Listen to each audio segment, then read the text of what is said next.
Halo, hai. Selamat datang di podcast Halorism. Gimana nih kabarnya? Gimana harinya? Aku harap kabar baik selalu menyertai ya. Perkenalkan, aku Rizma Kurniasari, and you can call me Rizma with the Z. Di podcast ini kita bakal bahas hal-hal yang baru dan memiliki insight yang menarik. So, enjoy! Halo precious people, di podcast kali ini kita bakal bahas tentang sosial. Nah, tema yang aku angkat pada podcast kali ini yaitu tetap gaul tanpa amburadul, recharge your social battery. Wah, apa nih ya tetap gaul tanpa amburadul? Sebelumnya aku pingin bilang bahwa pada abad ke-21 ini istilah-istilah dalam kehidupan sosial tuh kan semakin banyak. Hal ini tuh dikarenakan oleh ilmu pengetahuan dan interaksi sosial yang kini berinovasi. Kita bisa berinteraksi tidak hanya di dalam negeri, namun juga kita bisa menjalin interaksi dengan warga negara asing. Wow! Kepribadian seseorang pastinya berbeda-beda. Saat ini kita nggak asing dengan kata introvert dan extrovert. Lalu abis itu muncul juga nih istilah social battery. Wah, apa ya itu? Sebelum aku bahas tentang social battery, aku bakal bahas tentang introvert dan extrovert. Menurut Carl Gustav Jung itu seorang tokoh psikologi, dia bilang bahwa kalau introvert itu, dia itu lebih ketika dia merasakan energi atau mendapatkan energi ketika dia tidak bersosialisasi dengan orang lain, atau dia tuh lebih suka menyendiri karena dia merasa tenang, tentram, dan dia mendapatkan energi. Tapi tidak menutup kemungkinan dia juga bisa bersosialisasi dengan orang lain. Tapi memang orang yang berkepribadian introvert ini lebih suka menyendiri. Namun tidak semuanya itu selalu menyendiri. Dia juga bisa kok bersosialisasi, cuman intensitasnya itu tidak sebanyak extrovert. Kalau extrovert itu dia lebih mendapat energi ketika dia bertemu seseorang, ketika dia bergaul, dan dia akan merasa lelah ketika dia merasa sendiri. Nih, kemarin kan udah ada COVID-19.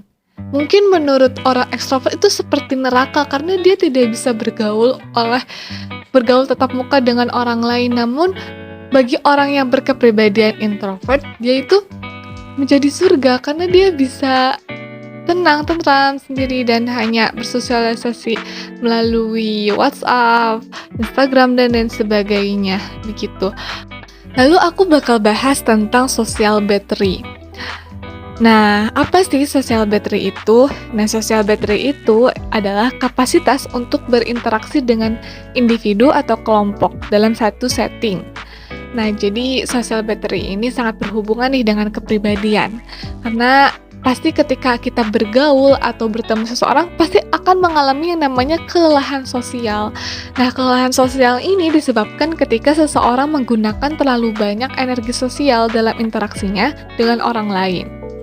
Jadi kalau misalnya social battery kita nggak full atau social battery kita nggak lagi fit, kita tuh bakal lelah ketika bertemu dengan orang lain. Menurutku social battery ini sangat berhubungan dengan orang yang berkepribadian introvert. Karena introvert ini punya kapasitasnya masing-masing untuk bergaul, untuk bertemu dengan orang lain seperti itu. Lalu aku bakal bahas tentang tanda atau gejala social battery yang habis.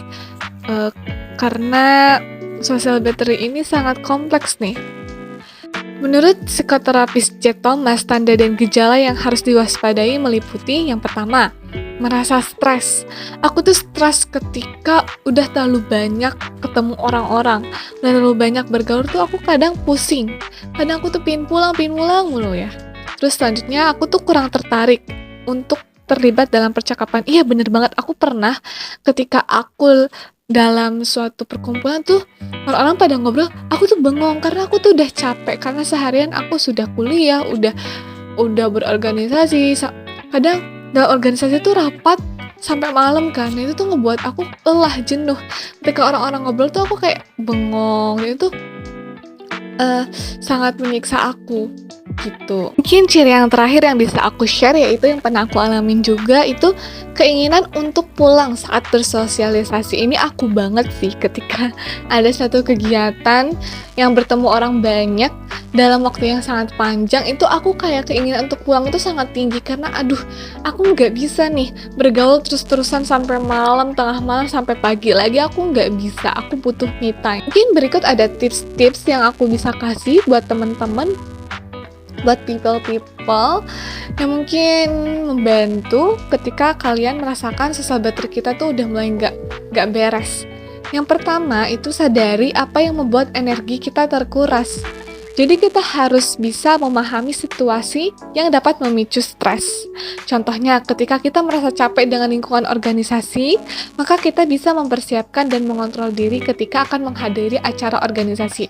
Terus, aku juga selalu mencari waktu untuk relax. Jadi, aku tuh punya kegiatan yang untuk merelekskan tubuh aku. Contohnya dengan mendengarkan musik, nonton drakor, Netflix, dan lain sebagainya.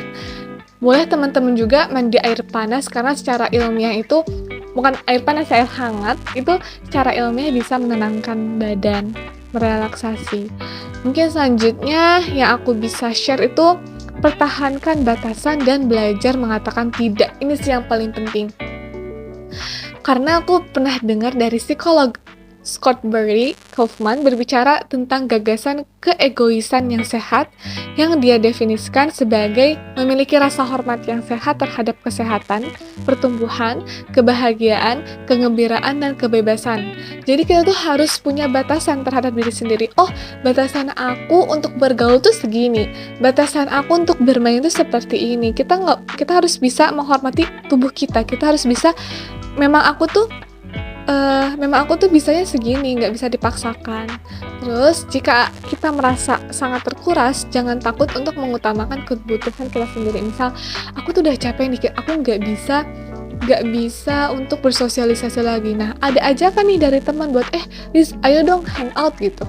Aduh, aku harus nggak boleh nggak enakan, karena memang ini udah batasan aku untuk bersosialisasi. Jadi, aku boleh untuk mengatakan tidak. Dan itu harus sih menurut aku. Lalu yang keempat dan yang terakhir yang bisa aku share itu adalah aku selalu membuat jurnal dan kalender. Karena bisa terplanning nih ketika aku menjadwalkan untuk berkumpul dengan teman-teman, berarti aku harus bisa mempersiapkan itu. Nah, mungkin itu tips-tips yang bisa aku sampaikan dan semoga kita bisa menjaga sosial battery kita supaya tidak membuat kita depresi, frustasi, dan lain sebagainya agar mental kita selalu sehat. Mungkin podcast kali ini cukup sekian. Terima kasih kepada teman-teman yang udah bersedia mendengarkan podcast Halorism. Dan akhir kata, bye, sehat-sehat semuanya.